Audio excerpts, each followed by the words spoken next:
When you clicked on the video, YouTube told you that it was going to be this long, but it's actually only this long. This is a part 2 video for the Barkeep, where I'm going to show you how it fires and give my opinions on it after shooting it. I did an unboxing video before where I discussed what you get in the box, gave stats, showed customization options, and talked about the ejector rod a little bit. I've put that video in its entirety at the end of this one, just in case you want to watch it. But if you don't, this video won't be that long. I took the gun to Take Aim training range in Pageland, South Carolina, and put about 200 rounds through it, using both 22 LR and 22 Magnum ammo. I expected the gun to be fun to shoot, and it is, but I did have a few hiccups in the early going. Overall, I probably had about a half dozen light hammer strikes. I inspected the rounds and there was an indentation on them every time, but it wasn't enough to ignite the primer. All but one of the rounds that were light stricken? What word do you use? All but one of the rounds fired on the next attempt. But this problem was really only seen in the first 25 rounds or so. After that, it seemed to get better, with only one light strike the rest of the time. And here's one more light hammer strike that I got while shooting slow motion. I don't go into detail on accuracy with these types of guns because I don't think that anyone is buying them hoping to hit a dime at 50 yards. I'm more of a plinker, and if I can hit a can or a tennis ball at 10 to 15 yards, then I'm happy. And I was able to do that with this gun. The whole purpose of the Barkeep idea is to have a gun for close shots. The bartender keeps it behind the bar in case it needs to be pulled out to deal with an unruly patron. With a short barrel like this, you're not going to enter into competitions with this gun, so accuracy isn't the standard by which it should be judged.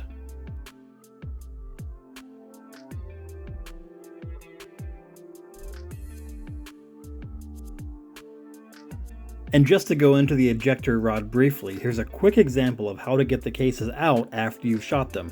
And of course, loading them is a one at a time process where you load a round, rotate the chamber, and repeat until you're fully loaded. Overall, I'm really happy with the Barkeep. The bird's head grip gives it a good look and it's comfortable even if you do get a little less control than you might with the standard grip. Please hit the subscribe and like buttons if you found anything interesting, and comments are always appreciated. If you want to watch the unboxing video, then stick around. Otherwise, go ahead and close this video. Take care and God bless. There's nothing quite like enjoying a smooth glass of whiskey and playing with your guns. But this isn't whiskey, it's soda. And we don't play with guns. Think safe, guys. Hey everybody, welcome back to the channel. In this video, we're going to be talking about the Barkeep from Heritage Manufacturing. And just to let you know from the get-go, this is not a review video. I'll do one of those later.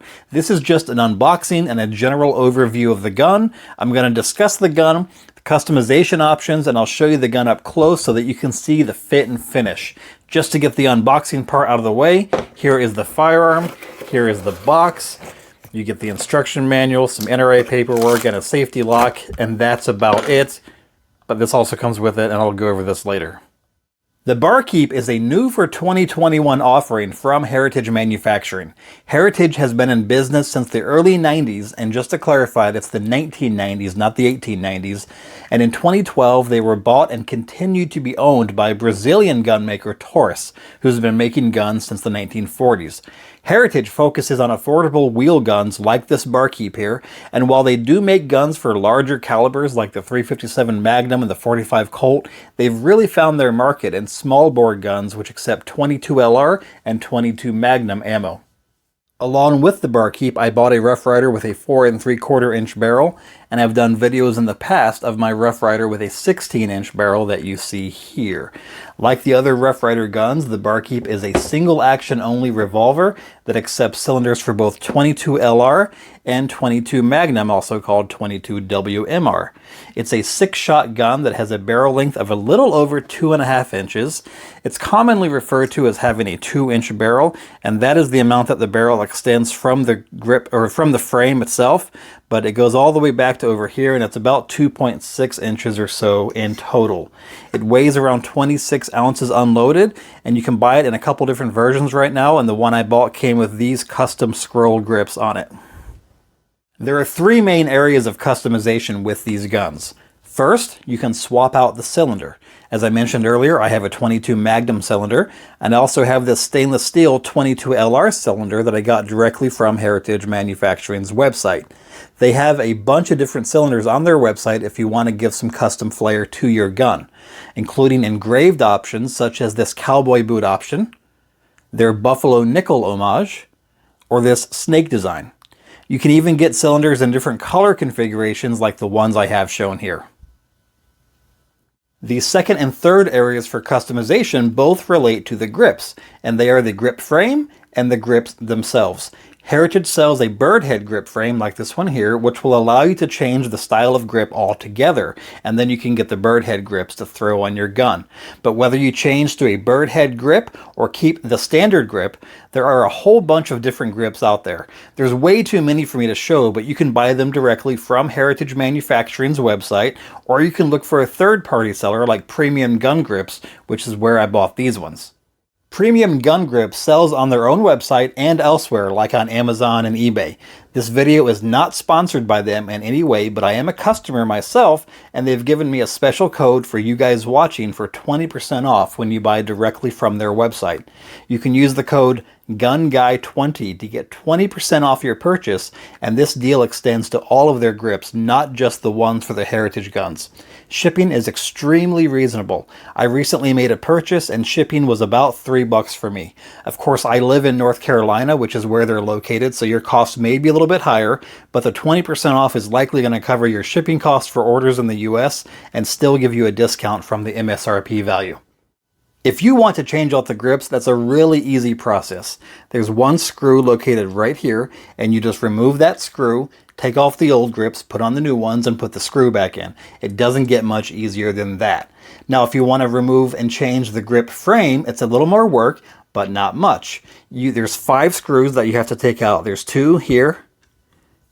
You go under, there's 2 here, and there's 1 right here. You can take them off in any order that you want to, but you just have to be careful because there's a little spring that'll pop out when you take the frame off.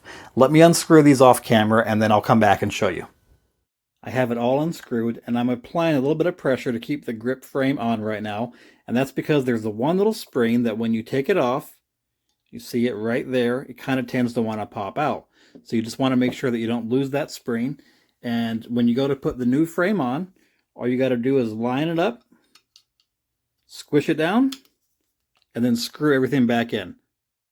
So this is my Barkeep with the bird head grip frame and the grips from Premium Gun Grips. I went ahead and put the stainless steel cylinder on so you can see how that looks. I'll go ahead and give you a look up close so you can kind of take a look at everything and see how the fit and finish of everything is. I had some concerns because I had seen some complaints about the quality of the guns coming out before I bought this one. And I was a little concerned before I bought it, but it looks like this got to me unscathed.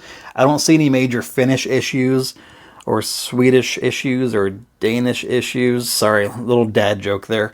But the MSRP on these is around $180, and you can usually find them at that or cheaper depending on where you look.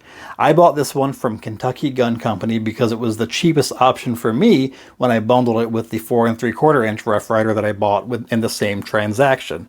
But you can find these generally for about $159 to $179-ish, depending on where you look. Your best option, I can't put links in the description or comments anymore. YouTube doesn't let me do that. But your best option is to go on gun.deals, and there you can try to find the cheapest option, the cheapest websites that are selling them right now. As with all of the Heritage guns, you get the 4 clicks when you pull the hammer back. And then the hammer block is up so I can pull the trigger safely. And it does come with this ejector rod. You have to manually eject your shells. So to do that, you have the hammer pull back to the second position, and that allows the cylinder to rotate freely. You open the loading gate right here on the side, and you can see right down the cylinder there. Wait, yeah, my finger's not blocking the end, so you can see right down the cylinder. And what you do is you take the pin and you stick it right through to eject your old shells. Then you move it across, and you eject, and you keep doing that until all your old shells are gone. And then you can load your new shells in and close it up. So that's one thing that you have to keep in mind. You do have the little handheld ejector rod, and you don't want to lose that, because if you do, it just makes life a little bit more difficult. So just keep that in a safe place with you. Overall, it appears to be a quality gun, especially for the price. I will do a full review once I get out and shoot a little bit, but if you have any questions or would like any more information, please let me know in the comments and I will try to respond to you. But otherwise, thanks for watching, and God bless.